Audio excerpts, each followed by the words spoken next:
let's get to some headlines from across the state of Texas, and we must start with this, because the last time we did a show about coaching changes, we spent a lot of time talking about the impending. Quite frankly, well, there was a couple things. We Yes. started talking about whether or not Steve Sarkisian was going to leave for Alabama. Right. That has been proved not true. And that's not going to happen. Kalen DeBoer is the new head coach at Alabama. The Washington coach got hired.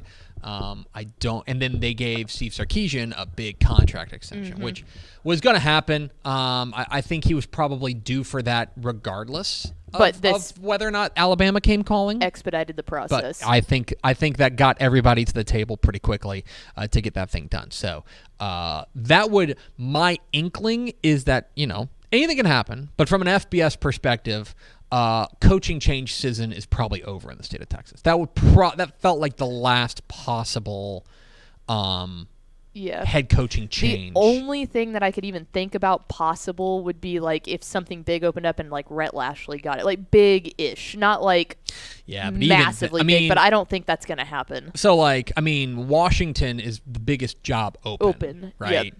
Yep. There's nobody in the state of Texas that has a connection to Washington. No. I think Rhett Lashley is a really good coach. And he's a hot name, but I don't think that's likely to happen. So FBS coaching change season in the state of Texas is likely over. We probably have our 13 coaches heading into next year. But one place that there was we had a lot of conversation about was at Texas Southern. This has been a story that has been developing for the better part of the last 7 weeks. And they have, you may remember that they called a bunch of meetings and then didn't hire anybody. And then they called more meetings. Still didn't hire anybody. To go back to the drawing board and all that fun stuff. All that is to say, there is now, it's actually a move that I think it qualifies as relatively shocking considering where the tea leaves were looking like.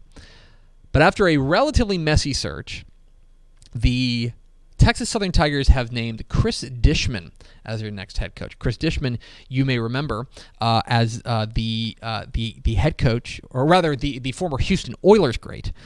He's a Houston Oilers legend.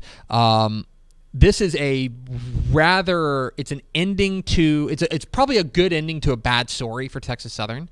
Where it goes through, there was some interest in Andre Johnson, but because Andre Johnson, there were sources indicating to Corey Hogue that he doesn't have a degree, which was probably part of the issue, which led to him removing his name from the search. Hines Ward got kicked around. But in the end, they go and hire Chris Dishman. He's a former Pro Bowler for the Houston Oilers. He and actually Prairie View A&M head coach Bubba McDowell were teammates on the Oilers. Most recently, he was the defensive coordinator for the Las Vegas Vipers of the XFL and the New Jersey Generals of the USFL. Before that, he's had some stops at places like Baylor, McNeese, at Division III Menlo, etc.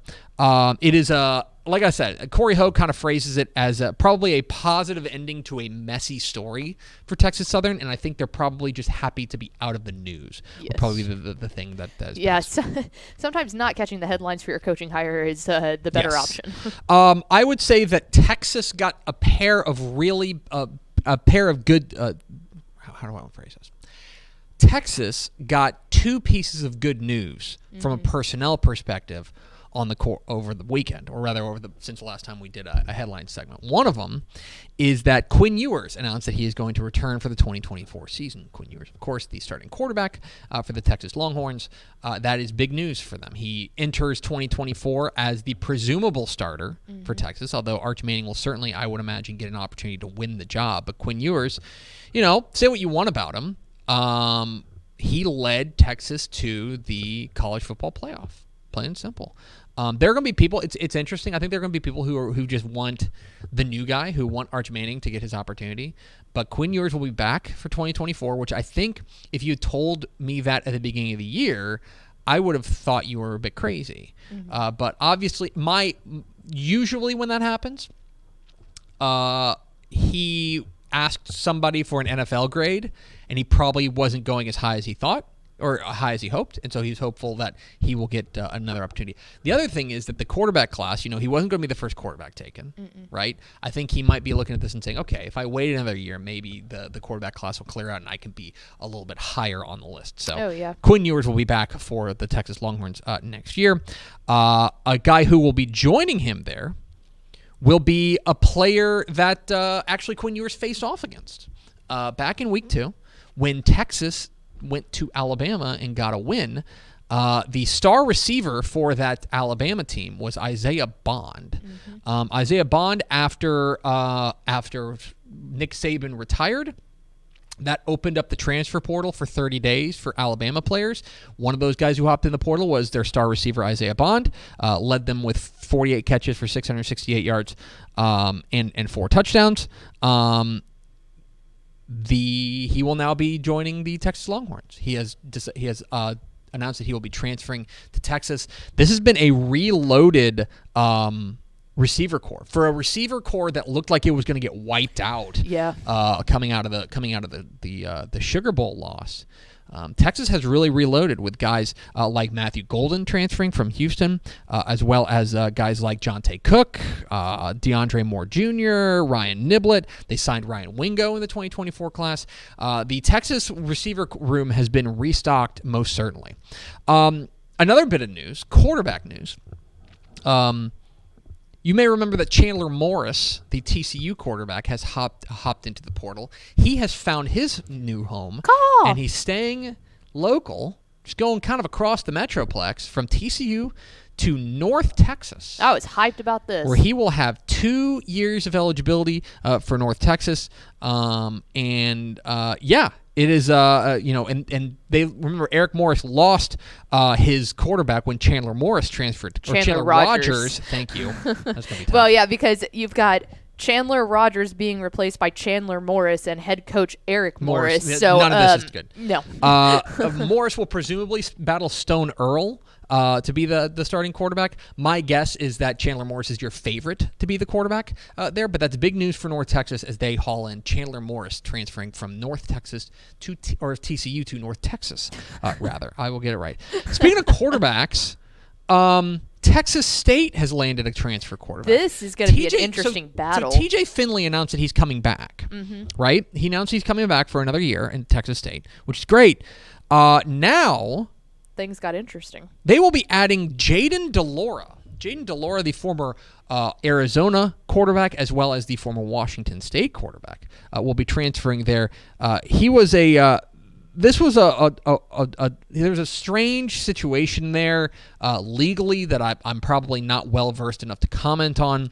But DeLora transferred, will be eligible to play this season after he filed a lawsuit against the NCAA to be immediately eligible. This is a guy who was Arizona's starting quarterback for the last 2 seasons. He threw for more than 3,600 yards and 25 touchdowns in 2022.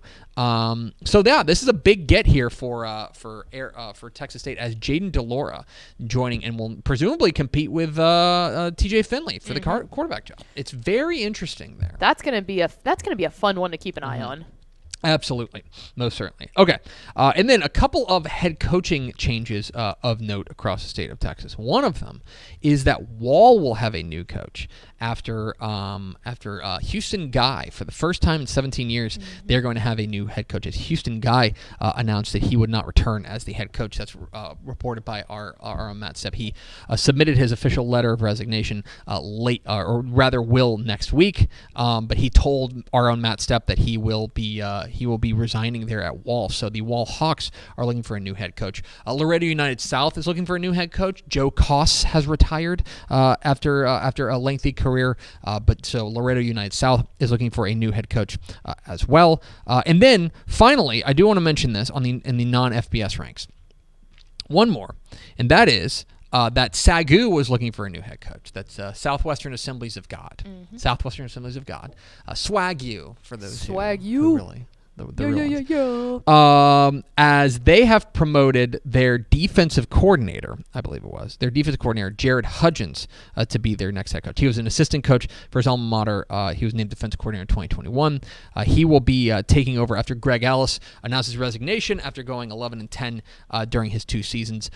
So the new head coach there is Jared Hudgens, the new head coach at the Southwestern Assemblies of God Lions. He's been promoted to take over the Lions. So that is all the news and headlines from across the state. Of course, we've got you covered every step of the way along the offseason on TexasFootball.com.